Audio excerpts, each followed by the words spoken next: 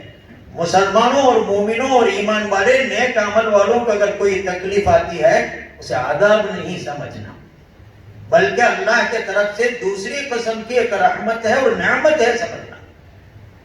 آپ کو معلوم ہے حضور پاک صلی اللہ علیہ وسلم کے ازواج مطہرہ میں سب سے کم سن حضرت عائشہ، امی عائشہ رضی اللہ عنہا ہے.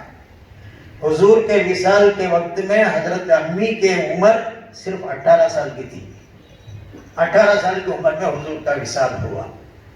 اگر حضرت عائشہ سے لوگ مختلف قسم کے بیماریاں بتاتے، حضرت عائشہ ان کے لیے دوائیں بتاتی. یہ بیماری کے جیسا ہمارے گاؤں میں بڈیاں بولتی ہیں، دوائیں بہت ناٹی دوائیں بہت بولیں گے. ہمارے امی نے بھی حضرت عائشہ 18 سال کی عمر میں رہنے والی نوجوان لڑکی بولنا چاہیے، وہ کم عمر ہی ہے. بہت مختلف دوائیں بتاتے رہے. کسی نے پوچھ ہی دیا آپ اتنے کم عمر میں دوائیں کتنے بتاتے ہیں، کہاں سے یہ سیکھے؟ آپ کو تو وحی وغیرہ تو نہیں آتی، کیسے آپ ایسی دوائیں بتاتے؟ ہمارے امی فرماتی ہیں وَكَانَ رسول اللہ صلی اللہ علیہ وسلم مسقاما، حضور اکثر بیمار رہا کرتے تھے.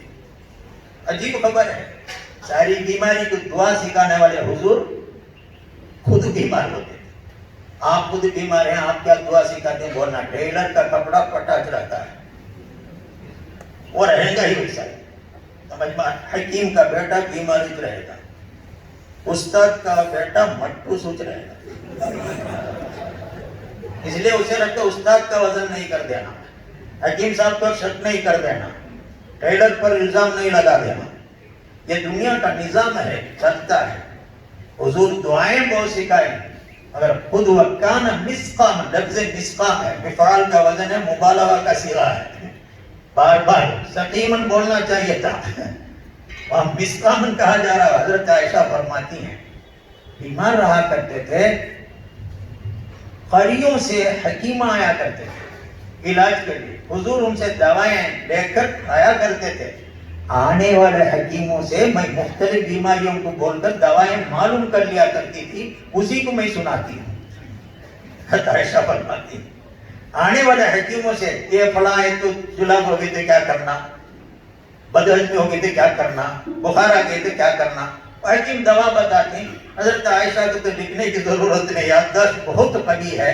تو اس طرح سے تو حضور پاک صلی اللہ علیہ وسلم خود بیمار ہیں اور اس میں راضی اور اس میں خدا سے خوش.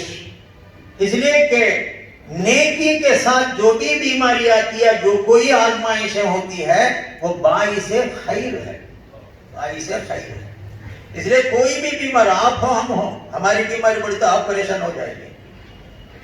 کل میرے ساتھی تو کار میں لے کر آئے، ہمارے ساتھیوں کو سنائے بھی تو حضرت آپ کی عمر 50 رہیں گے کیا؟ مجھے پوچھے. میرے سامنے محبوب بادشاہ حضرت چھوٹے بچے ہیں، سمجھ رہے ہیں؟ معلوم ہے کیوں مولانا؟ میں حکم پڑھ رہا تھا، مولانا دوبم پڑھ رہے تھے. اب دیکھیں تو کیا بولیں گے؟ بولیے. میرے استاد تو استاد ہی تھے، دونوں کبڈی کھیلتے تھے، سانس پکڑنے میں ماہر ہے پڑے، اسی لیے ابھی بھی سانس پکڑے ہوئے ہیں.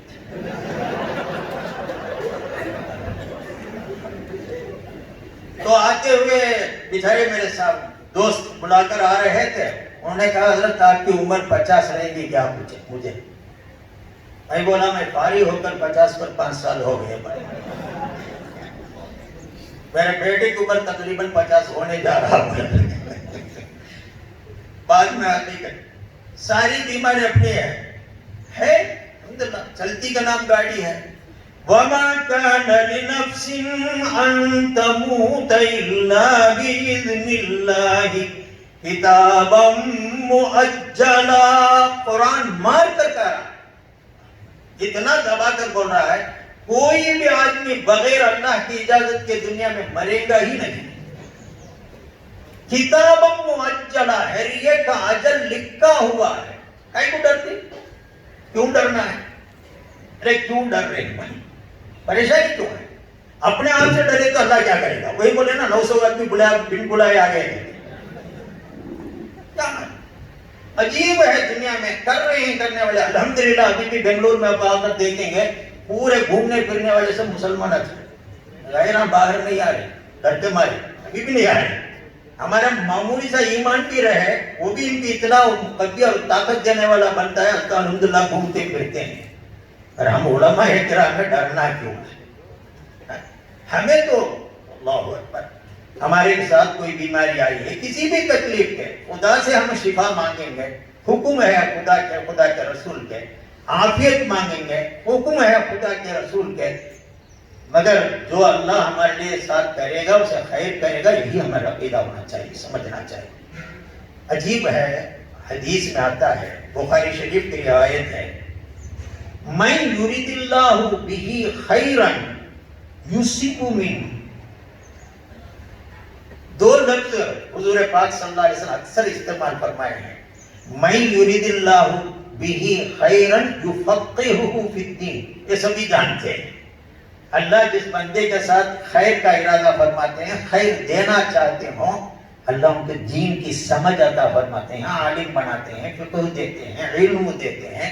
یہ ایک جملہ حضور نے فرمایا، اس کے جوڑ کے دوسرا جملہ حضور کا یہ بھی ہے، من یرید اللہ بہ خیرا، اللہ اگر کسی بندے کے ساتھ خیر کا ارادہ فرماتے ہوں، یصب منہ، اس کو کچھ نہ کچھ مصیبت میں رکھتے ہیں۔ اس لیے مصیبت آنے پر ایک طرح سے خوش ہو جانا چاہیے، اللہ ہمارے ساتھ خیر کا ارادہ فرماتے ہیں، یہ وہ سمجھنا چاہیے۔ پھر خیر کو ہمیں فکر کرنا ہے، یہ مصنوعی خوف ہے، مصنوعی بیماری ہے۔ دنیا اس کے لیے کوئی، ارے مرنے والے مریں گے، جن کے لیے آیا ہے جو بدکاریاں کر رہے ہیں ان کے لیے عذاب رہے گا، وہ تو قافلہ جائے گا، ہمیں کیوں ڈرے؟ آئے گا، ہم میں سے کچھ نہ کچھ لوگ جاتے ہوں، وہ بھی جائے گا، اللہ کی مرضی سے جاتے ہیں۔ اس کو خوف کی چیز نہیں بنانی چاہیے، اسے خدا کے فیصلے سے میں راضی ہو جانا اور اللہ سے خیر مانگتے رہنا، اتنا ہی ہے۔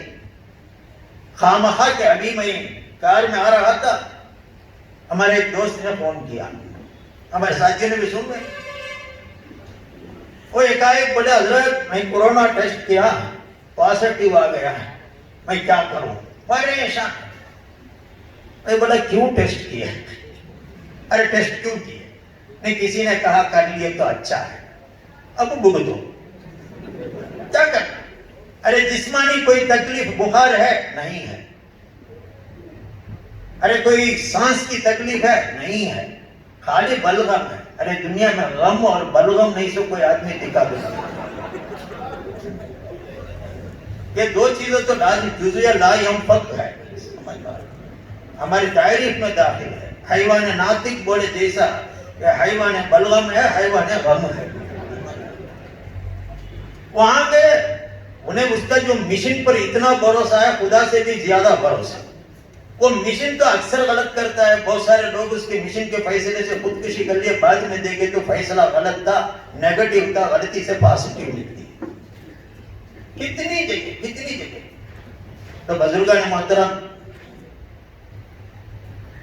ان چیزوں کو ہمیں سامنا کرنا ہے، ہم علماء ہیں، صبر سے، استقلال سے اس کا سامنا کرنا، جس سے اللہ اور اللہ کے رسول کی خوشخبری اس پر ملے گی۔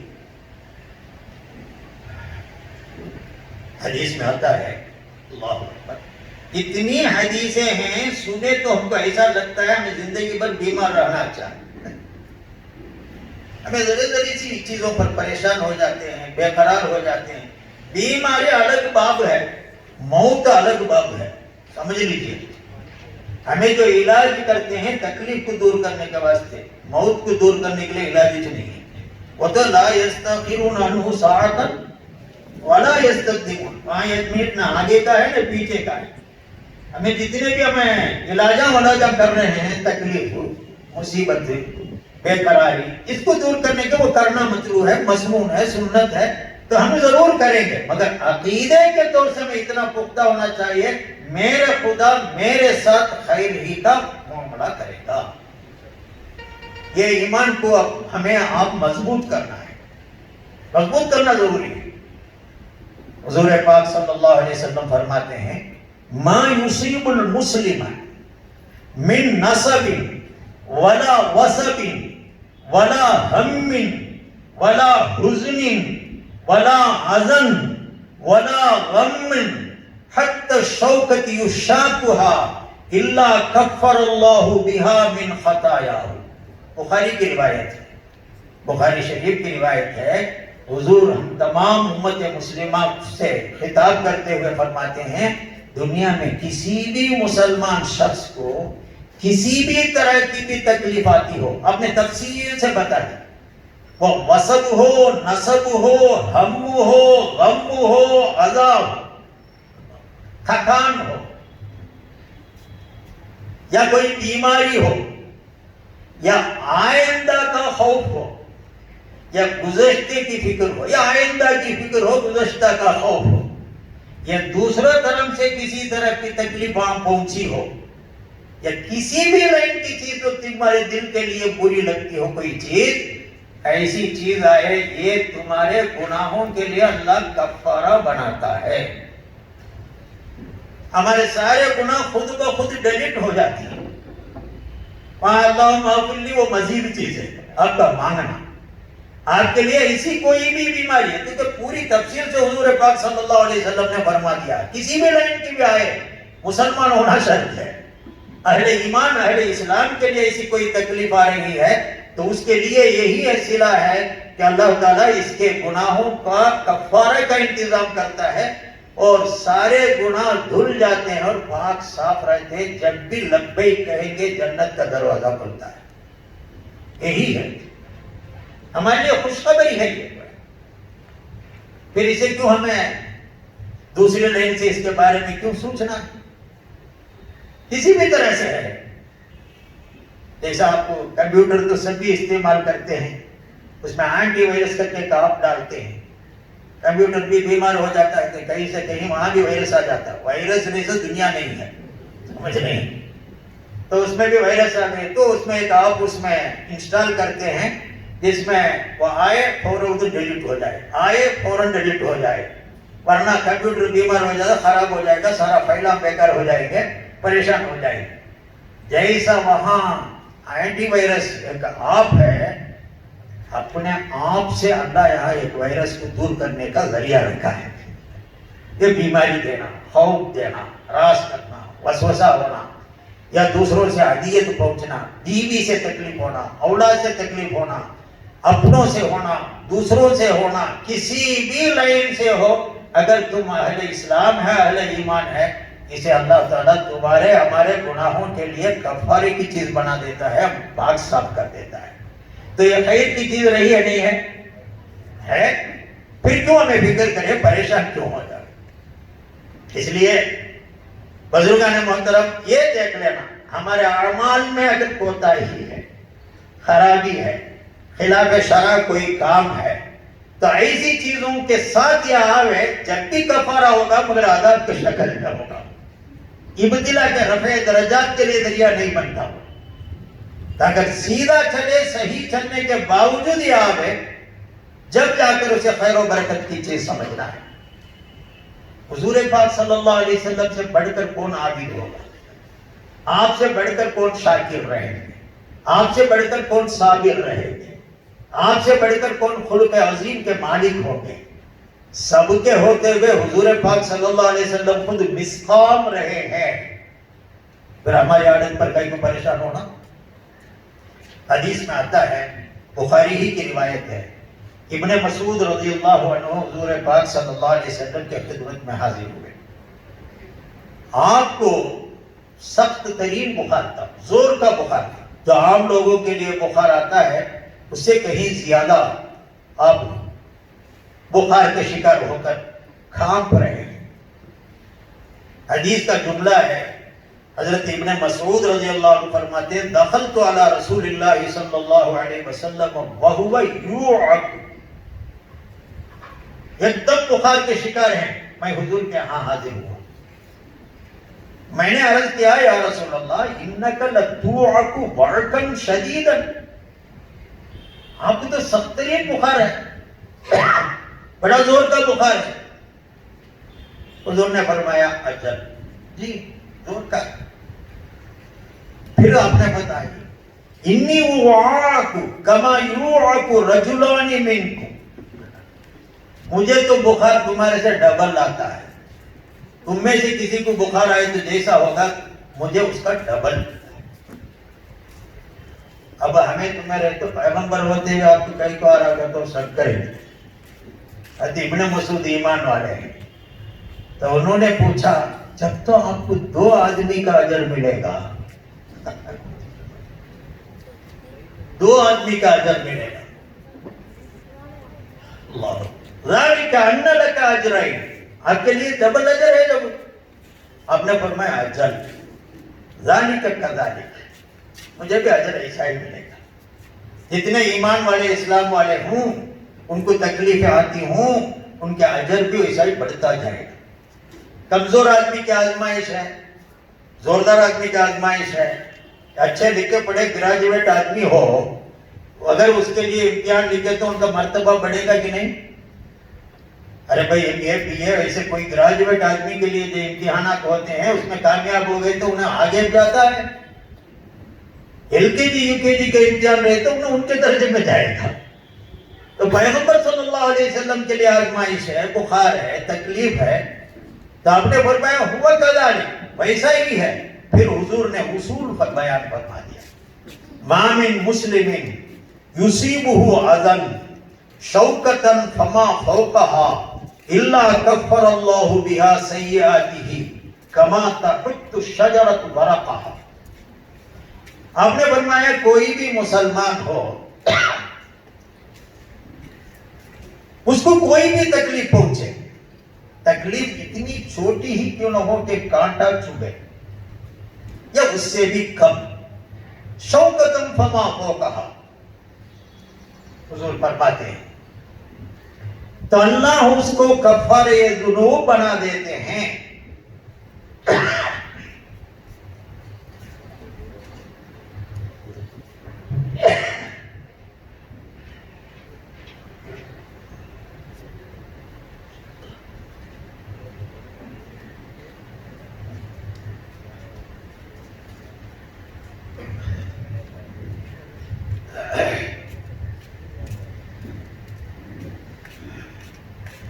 کما تحط الشجرۃ ورقها، جیسا یہ درخت اپنے پتوں کو گراتا ہے ایسی یہ مصیبت ان کے گناہوں کو گراتے جاتے ہیں.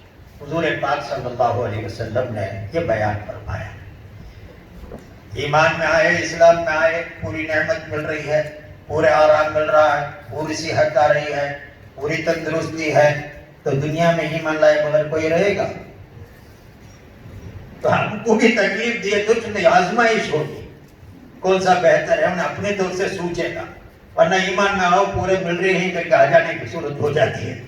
اس لیے اللہ تعالیٰ نے جیسا آزمائش دوسروں کے لیے رکھا ہے اور ان کے لیے عذاب کے شکل میں ہے، ہمارے لیے رکھا ہے وہ کفارہ ذنوب بنا کر رکھا ہے. حضور کے ساتھ ہی صحابہ کے دور میں بھی یہی چلا ہے. وائرس کی بات آئی، کورونا کا زمانہ ہے، اسی طرح دور صحابہ میں بھی یہ حال آیا ہے. آپ سوچ کے دیکھیے، وائرس کا نام بدلائیں گے، ایک انہیں دوسرا نام دیں گے، کورونا بولیں گے، کل کرونا بولیں گے، کچھ نہ کچھ بول لیں گے، بہرحال وائرس ہے.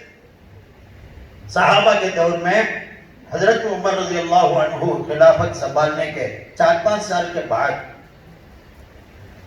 صحابہ کے ایک وقت کو بھیجے مختلف علاقوں میں دین کو پہنچانے اور جہاد میں. چنانچہ ابو عبیدہ الجراح رضی اللہ عنہ، عمرو بن العاص رضی اللہ عنہ، خالد بن ولید رضی اللہ عنہ، شرحبیل ابن حسنہ رضی اللہ عنہ، ایک 4-5 آدمیوں کے وقت کو حضرت عمر نے ان کے تحت میں فوج کو لگا کر جہاد کے لیے بھیجا. الحمدللہ فتح کر کے چلے گئے، ملک شام تک پہنچ گئے. بیت المقدس جہاں ہے، فلسطین ہے، وہاں تک یہ فوج پہنچ گئی. حضرت ابو عبیدہ ملک شام کا فتح کیا. اس کے جابیہ، سراؤ، اس کے ارد گرد تمام علاقے فتح ہوئے. یہ سن ہجری 18 کا واقعہ ہے. ملک شام اس کے ارد گرد کے علاقے فتح ہونے کے بعد خلیفہ کو دعوت دی، آپ تشریف لائیں، یہاں کے ماحول کا آ کر دیکھیں. حضرت عمر رضی اللہ عنہ سفر کر کے سرب نامی جگہ کو پہنچے. مدینے سے ملک شام دمشق 1300 کلومیٹر دور ہے. صحابہ کیسے پہنچے معلوم ہے؟ نہ ٹرین ہے، نہ کار ہے، نہ فلائٹ ہے. 1300 کلومیٹر کس میں گئے نہیں بھائی؟ ارے سفر کس میں گئے نہیں معلوم. گھوڑوں پر، اونٹوں پر، گدھوں پر، یہی سب ہے. ہم سے زیادہ کثیر الاسفار تھے صحابہ، چلتے گئے. 1300 کلومیٹر کو ادھر جا کر اس کے اندر رہنے والے سارے علاقہ فتح ہو گئے. کا مانا فتح کرتے کرتے کرتے ملک شام پہنچ گئے، دمشق پہنچ گئے. حضرت ابو عبیدہ نے خلیفہ کو دعوت دیا، آئیے فتح کے لیے آئیے، آ کر اسے تمام لوگوں سے ملیے، ہاں ایمان اسلام کو پھیلانے کی ایک صورت موجود ہے. حضرت عمر نکل کر پہنچے. کہاں پہنچے؟ سرب نامی جگہ کو پہنچے.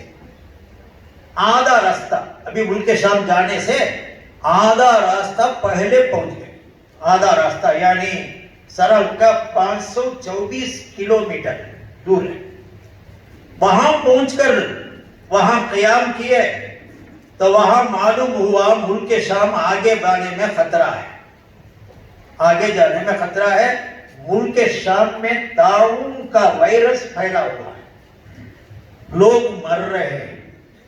طاعون کسے کہتے ہیں؟ کیا اردو میں بولتے ہیں؟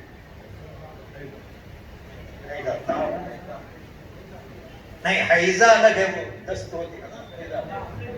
بلیک ہے، بلیک کا بولتے کیا ہوتا ہے؟ حقیقت بول رہے تو طاعون کا معنی جسم میں کسی کے حصے میں پھوڑا نکل آئے گا، ایک دم لال ہوگا، پکے گا، ایک سخت بخار چڑھے گا، مر جائے گا. اس کو طاعون بولتے ہیں، بلیک کا بولتے ہیں. ٹھیک ہے، بلیک کی بیماریاں. سارے لوگ تقریباً 25,000 مسلمان گزرے اس میں صحابہ بھی بے شمار موجود تھے. ملک شام میں بہت زور سے یہ بیماری پھیلی ہوئی تھی، وائرس پھیلا ہوا تھا. حضرت عمر اپنے قافلے کے ساتھ پہنچے ہوئے ہیں. وہاں جا کر پہنچنا ہے تو آگے جانا کیسا ہے، یہ اختلاف وہاں صحابہ کے بیچ میں ہوا. ابو عبیدہ وہاں موجود ہے، حضرت خالد بن ولید موجود ہیں، یزید بن ابو سفیان موجود ہیں، شرحبیل موجود ہیں، عمرو بن العاص موجود ہیں. بڑے بڑے قائدین وہاں موجود ہیں. استقبال کے لیے آئے ہیں حضرت عمر کو لینے کے لیے. حضرت عمر وہاں کھڑے ہو کر بعض صحابہ نے کہا وہاں بہت زور سے طاعون پھیل رہا ہے، اس وقت میں آپ جو خلیفہ ہیں اپنے قافلے کے ساتھ جانے میں ہم کو تشویش ہے، نہیں جانا چاہیے. یہ بول رہی. حضرت عمر نے مہاجرین کو بلا کر مشورہ کیا. اس میں 2 گروپ بنے، بس جانا چاہیے، بس نہیں جانا چاہیے. پھر انصاری سے پوچھا، انہوں نے بھی وہی. اختلاف آپس میں ہوا. حضرت عمر کو سمجھ میں نہیں آیا کیا کیا جائے. اس وقت میں حضرت عبد الرحمن بن عوف کہیں گئے ہوئے تھے، آئے. آنے کے بعد آپ نے کہا مجھے اس سلسلے میں حضور صلی اللہ علیہ وسلم کی ایک حدیث یاد ہے. تو آپ نے فرمایا تھا اگر کسی جگہ میں بیماری طاعون وائرس پھیلا ہوا ہو وہاں مت جایا کرو. آپ کے رہتے جگہ میں اگر طاعون ہو پھر اس بستی سے باہر نہ نکلا کرو. تندرست جگہ ہے اور مثلا یہاں بیماری اللہ حفاظت کرے فرضی صورت میں پیش کرتا ہوں, اگر یہاں بیماری ہے حیدرآباد کو یہاں والے نہ جاوے یہی رہے. حیدرآباد میں اگر بیماری ہے تو وہاں کے لیے سفر نہ کرو. یہاں سے تندرست آدمی وہاں کو نہ جائے. یہاں تندرست موجود ہو, یہاں بستی میں مقامی طور سے وہ طاعون پھیلا ہوا ہو, وائرس پھیلا ہوا ہو, عام بیماری پھیلی ہوئی ہو تو یہاں والا دوسری جگہ کو نہ جایا کرے. آپ آئے ہیں مدینے سے, ملک شام جانا چاہتے ہیں, ملک شام میں طاعون پھیلا ہوا, وائرس پھیلا ہوا ہے تو نہیں جانا چاہیے. حضور کی تعلیم ہے. یہ کہنے پر واپس چلے گئے حضرت عمر رضی اللہ عنہ ان کے قافلہ میں. حضرت ابو عبیدہ رضی اللہ عنہ جیسے امین الامہ ہے, ساری امت میں سب سے زیادہ امانتدار ہونے کا لقب حضور نے نوازا ان کو. حضرت ابو عبیدہ نے کہا خلیفہ یہ تو توکل کے خلاف ہے. آپ نیت لے کر آئے جانے کے, پھر آپ واپس جانا چاہ رہے ہیں. اگر آپ کو بیماری لگنے کر کے تقدیر میں لکھ ہو بیماری لگے گی, پھر کیوں آپ تقدیر سے بھاگ رہے ہیں؟ تقدیر سے بھاگنا چاہ رہے ہیں. تفروا من قدر اللہ, اللہ کی تقدیر سے آپ بھاگنا چاہتے ہیں. حضرت عمر تو بازواب ہیں, تو انہوں نے کہا ابو عبیدہ کوئی دوسرا آدمی ایسا بولتا تو اس کے خیر خبر کر لیتا. تم ہو اور تم ہو, تم ایسا کچھ نہیں. حدیث کے بنیاد پر میں عمل کرنا چاہ رہا ہوں, آپ یہ کہہ رہے ہیں لاجک سے بات کر رہے ہیں. سن لو, افر من قدر اللہ الى قدر اللہ. میں تقدیر سے یہاں سے جانا کر کے لکھ کر ہے اس لیے جا رہا ہوں. اگر پہنچنا نہیں تو حیران میں پہنچتا. اس میں تقدیر کے اسباب کو اپنانے کے لیے ذریعہ سکھایا حضرت عمر رضی اللہ عنہ. یہ کوئی خرابی نہیں ہے. ہمیں توکل رکھیں گے, اونٹ باندھیں گے بازی میں توکل رکھیں گے. اونٹ کو کھلا چھوڑ کر توکل رکھنا تو انہیں مستان ہے, بیکار ہے. مست کام کرنے والا کا مان, کوئی مستان نامی آدمی غصہ نہ کر لے.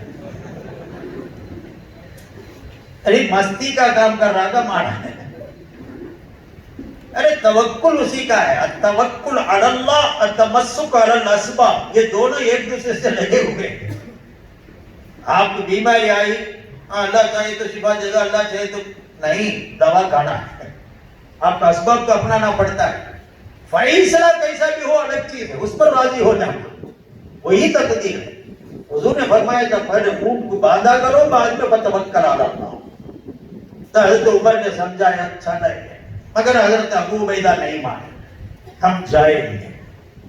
کوئی ایک جماعت ہے محض توکل والی جماعت ہے, ان کا زور ہے, اللہ ان کے اجر کے لائق بدلہ دے دے گا اس کا الحمدللہ. ابو عبیدہ حضور کے پاس, حضرت عمر کے پاس تو بہت بڑا مقام رکھتے تھے. مدینہ پہنچ گئے. سنیے, مدینہ پہنچنے کے بعد خبریں آ رہی ہے ملک شام کی بیماری بہت زور سے ہے, وائرس بہت زور کا ہے, میرے ساتھیوں کے بہت سارے لوگ گزر رہے ہیں. حضرت عمر پریشان ہو کر حضرت ابو عبیدہ کو خط لکھے. خط میں آپ نے کہا ابو عبیدہ آپ پر سلام ہو. حضرت عمر کا خط ہے.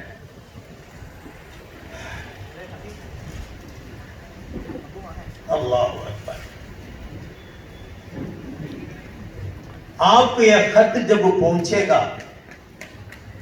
بلا سوچے سمجھے, خط نیچے رکھنے سے پہلے میرے پاس آپ کو پہنچنا لازمی ہے. آپ سے مجھے ایک ضروری کام ہے. حضرت عمر لکھ کر بیٹھے, ضروری کام. خط پہنچا, ہاتھ میں لیے حضرت ابو عبیدہ.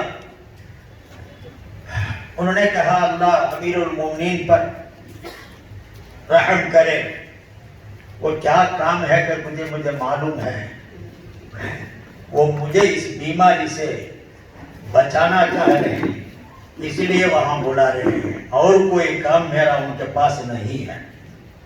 اللہ, اس لیے فوراً انہوں نے خط لکھا, امیر المومنین مجھے معذور سمجھیے, میرے کو میرے فوج کے ساتھ رہنے دیجیے, میں اللہ کی تقدیر پر راضی ہوں, جو ہوگا ہونے دیجیے. خط لکھ. اللہ اکبر. حضرت معاذ بن جبل کو بلائے.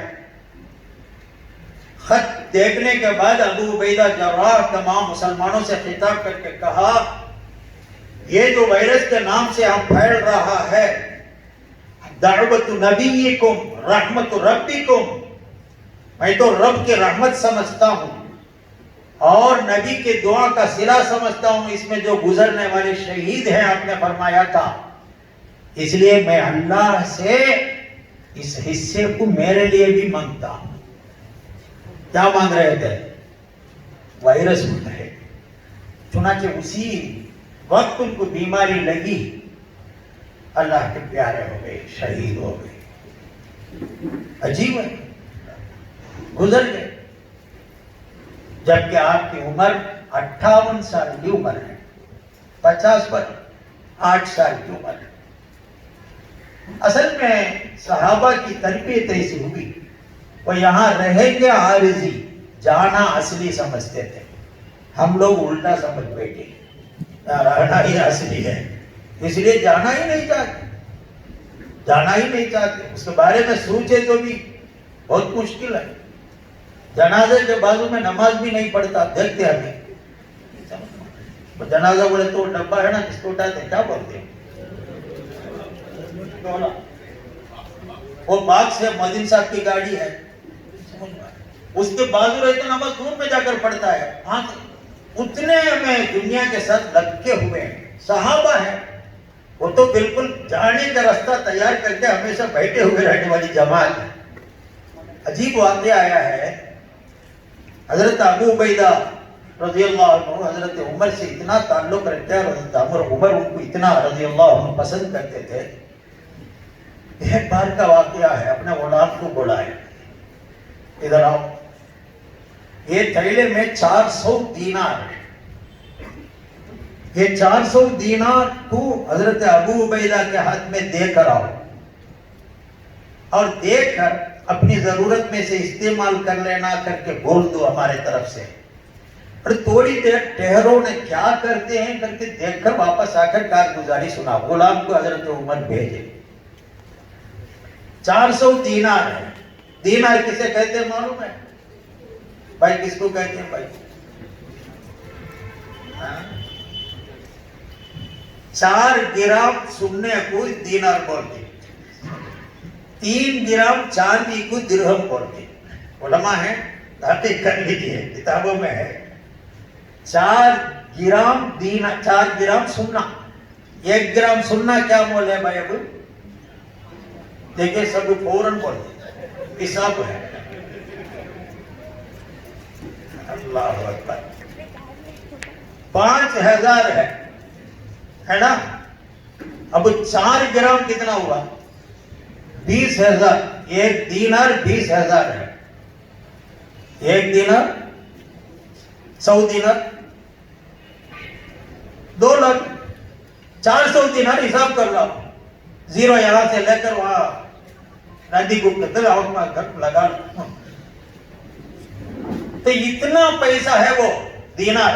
400 دینار دے کر بیچ کر فرمایا جا کر ہے بھائی, حساب وہی ہے. شریعت میں ہمارے اوزان کے اعتبار سے دینار اور درہم, آپ کا دینار کویت کا دینار ہے 250 250 کتنا ہے وہ چلتا ہے, وہ نوٹوں کا نام ہو گیا ہے. اصلی ہے تو اشرفی بولتے ہیں, جو سننے کا سکہ ہے وزن کے اعتبار سے 4 گرام کو بولتے ہیں تقریباً.